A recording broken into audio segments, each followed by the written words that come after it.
So my neighbor moved out, and they did so in a rather abrupt manner. And for whatever reason, I am having feelings of conflict about it. And it's none of my business. It doesn't involve me whatsoever. I'm just an observer. The reason I feel conflicted is because I know the property manager, and I've met their family. And I think that my neighbor probably didn't get to meet their children and didn't really get to know them because they weren't here for a very long period of time. But I have the feeling that property manager doesn't deserve it. And the manner in which my neighbor moved out, from my perspective, was understandable because they weren't happy. And there were a lot of things that were kind of building up. So I can see both sides. They were also very kind to me and very, very generous.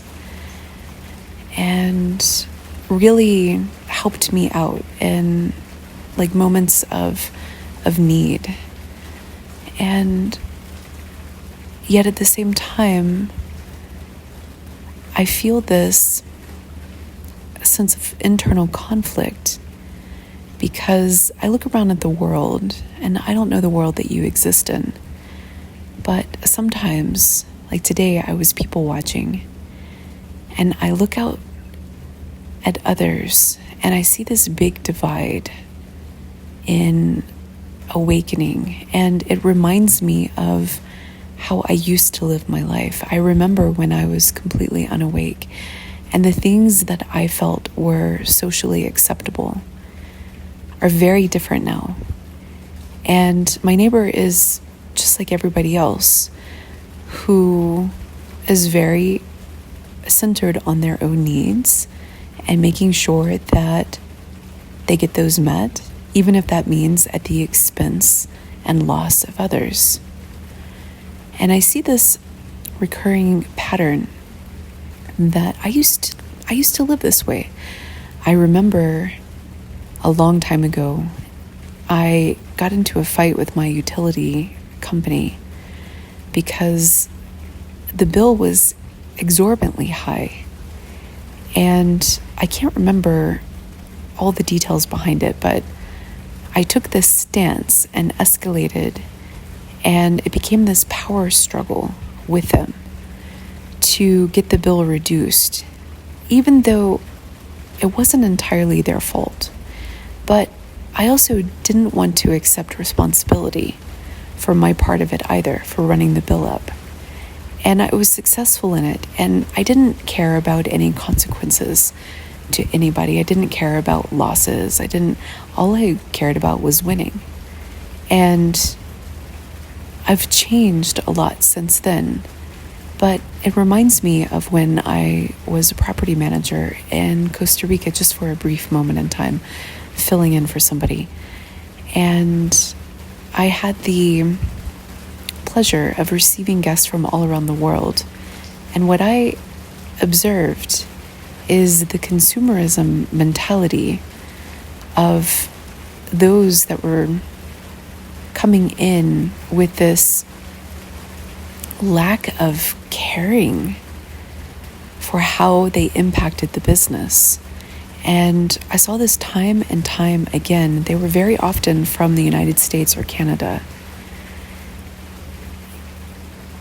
And people would just be so disrespectful to the property, to the place. They didn't care about the owner. They didn't care about the back end. They didn't care about who was affected. Now, not everybody was like this, of course, but this was like the first time that I really started observing it, because I was already awakened, and this was a conscious community. And so to see conscious people come in with this consumerism mindset where they didn't see the business as a person or even affiliated with the person, they saw the business as something that they could take from. something that they could sabotage, something that they could hold the power of their reviews to get things that they wanted that actually were not fair, that were not right, that were not just. And so when I look outside sometimes and I people watch and I see this delineation between awakeness, I start to understand if there was, it's hard for me to say because it's unfavorable, if there was an elite, I can kind of see how they would look down on most people. I can actually kind of see it. Sometimes I get these little glimpses and I just like my perspective shifts. And I think, wow, I'm really starting to understand the distaste for some of the behavior patterns and the way that people build and construct their lives and operate from, like I several episodes back told the story of the restaurant that was closing on my path, and it did close, by the way, and there was like a cook that was taking care of the business, and I don't know what went down between him and the owner, but when I would walk by and it would always be open at first, all of a sudden it was always closed. And when I talked to him about it, he shrugged it off and was like, no, I'm there. I was probably stepping out to get something, and it turned out that he may have been sabotaging it. And perhaps he had good reason. I don't know about that, right? But here's the crazy thing, is that when the owner got upset with him and didn't pay him his last whatever, he felt entitled to become aggressive and vindictive and take no responsibility. And he was the one that was all up in arms and actually got himself blocked from WhatsApp because he was so menacing in a message to this person. And he was mad about that, so there's this way that we live in the world that is, quite frankly, animalistic, in my opinion. And I think about my neighbor who just up and left. That would be fine in of itself, but the manner in which they did so to break the lease, there's a clause in there that says, apparently, they told me this, I didn't know this, there was a clause in there that said that you have to pay a pretty significant sum if you break it. And apparently my neighbor didn't know this at first and thought it was just like the deposit. And so what they did is they orchestrated this silent departure and blocked the property manager on WhatsApp when they threatened to sue. And again, there's just a total disregard for keeping one's word. And this is not uncommon. It's actually not uncommon.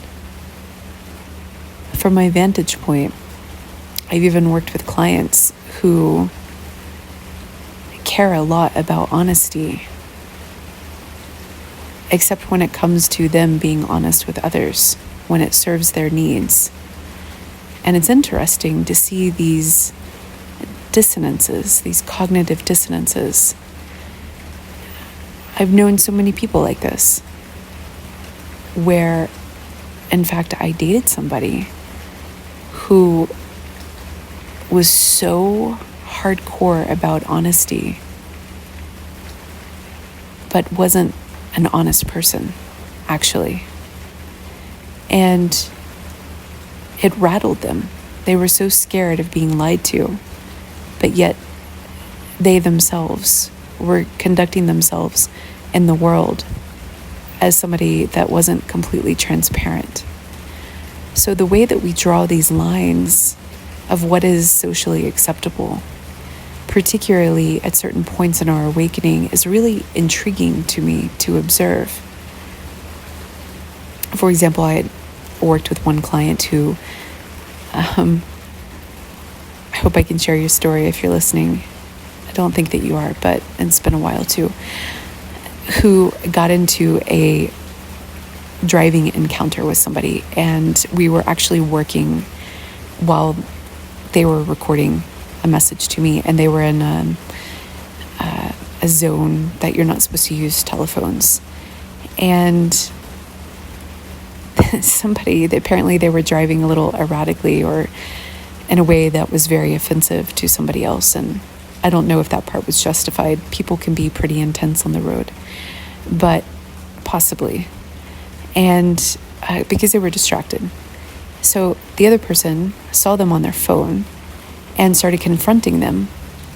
And my client got all up in arms and lied to them, screaming at them, saying, I'm not distracted. I'm not on my phone. And, while they're on the phone, recording everything.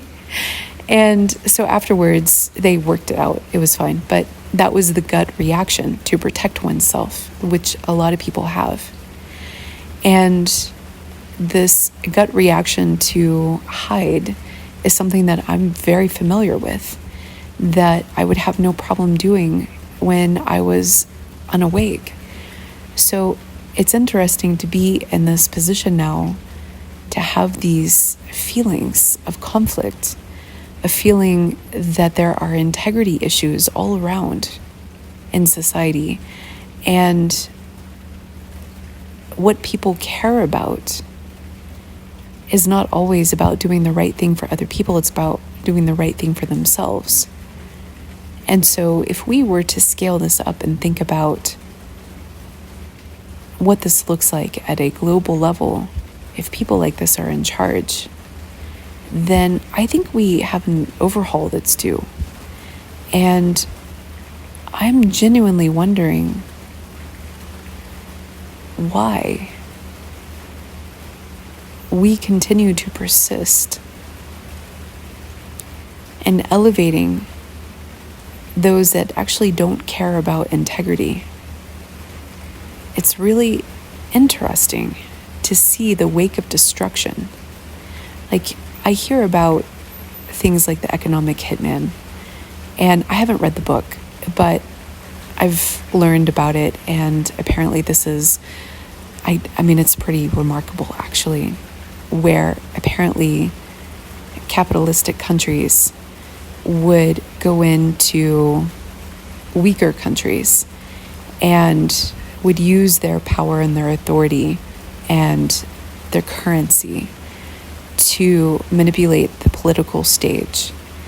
And if they were working with somebody that was a do-gooder, somebody who had morals, and somebody that was not corruptible, they would take them out. It was this entire thing where at first they would try to negotiate and try to bribe, and if they couldn't do all of those things, they would actually take out that person. There would be like a plane crash, a poisoning, like if you look into the history of it, it's remarkable. So it became this whole ideology that if somebody was coming up in a country that actually had any sort of goals or objectives that were for the people, or to break the bonds of slavery or capitalism or other opposing ideologies, they would actually be eliminated. Can you imagine being in a world where doing the right thing would put a target on your back? Think about that for a second. Really? And if that is the world that we have prioritized, I think I should probably just be taken out, because it's just wild. It's just wild to think that we may have prioritized selfishness above all other things at all levels, from neighbors to businesses to consumerism to politics to government to the world stage. And so then if we look at our current events and we ask ourselves, do we deserve to be here? I think that the answer is yes. Truthfully, I do. I actually believe that if this is a way that we're going to conduct our lives, then perhaps we deserve our own demise. I said it. It's really unfavorable, but we can't live like this. We can't live like this. And the thing that bothers me is, would you, dear listener, sit down to a bowl of oatmeal, and as you're putting your blueberries and your honey or your butter, whatever you like to put in your oatmeal, would you put weed killer in it? Sprinkle a little weed killer on it? No? That's what our agricultural system has been doing for years. And so lo and behold, it turns out all of our breakfast cereal and oatmeal is infested with weed killer. And guess what's in our bodies? Guess what the urine tests show? Yeah, we have weed killer coming out in our toilets. Think about a society that is actually truly corrupt for a moment, truly self-interested. And think about the longevity of that society. And that's just one little sample. It turns out there are issues in our food supply beyond that, which is incredible when you start looking at it. Our water supply, big red flags there. I don't know about you, but sometimes I actually miss the cold glacier water that was fresh. It seems like you can't hardly find that anymore. It's like my body misses the real deal. And instead we have I can't say it, tap water that has been treated over and over and over and over again, and hasn't even been tested for things like microplastics or PFAs until very recently, even though we've known that PFAs have been in our food supply and our water supply. Apparently there's this whole cover-up from DuPont that has been decades in the making, 70s. Literally, they've known about this and covered it up, actually went out of their way to hide it. And so I think about these examples when I'm watching people and reflecting on the self-interest of what seems to be the common person. And I think to myself, I don't know. How long are we going to make it like this without a change? And I see evidence of positive change, so I don't want to be a doom and gloomer. I actually see a lot of change happening, and I'm very encouraged by it. And I think that we need more in that direction. And I applaud those that have the courage and the integrity to stand up for what is right, even if it puts a target on their back, even if they are silenced, even if they are pushed to the edge and under somebody's thumb, even if they are shadow banned. I applaud that conviction, because our demise is inevitable when we look at the whole picture without people that are pushing against that demise. And it's hard to be a voice of a counter opinion. It actually is really challenging because you don't get the numbers, you don't get the support, and you get put in a little echo chamber with very, very minimal exposure. I know it because I went down that road initially and have had to work my way out and haven't fully recovered. Although on some channels I have, but on other channels I haven't. So it's taken a full rebrand and a complete pivot and walking away from some of those discussions. And it's really hard to be profitable and to make a living. So it actually forces you into compliance. I'm living proof of it. It actually does. Because unless you're willing to be homeless, and there are a lot of people who are not willing but are homeless anyway, but unless you're willing to make major sacrifices, it's actually really challenging to speak the truth in today's world. And it's really challenging to have a dissenting opinion and to monetize anything. That's the reality. And so we talk about things like reality shifting and these other aspects of humanity. And I have to be honest with you and say that I'm silencing that part of my discussion because I don't think it should be out in public knowledge that this ability exists. Not until I see some significant changes in our social structures. And so I am consciously gatekeeping, and I'm intentionally gatekeeping from here on out and shifting the conversation to spiritual awakening and ascension. I've already made this shift. My longtime listeners will observe this. And I will continue to discuss reality shifting a little bit, but until I see and have more confidence that we are moving in directions that I believe that our children and our children's children are going to thrive in, I don't want to be taking anybody along to the next place, to the next world that is going to just recreate the same bullshit.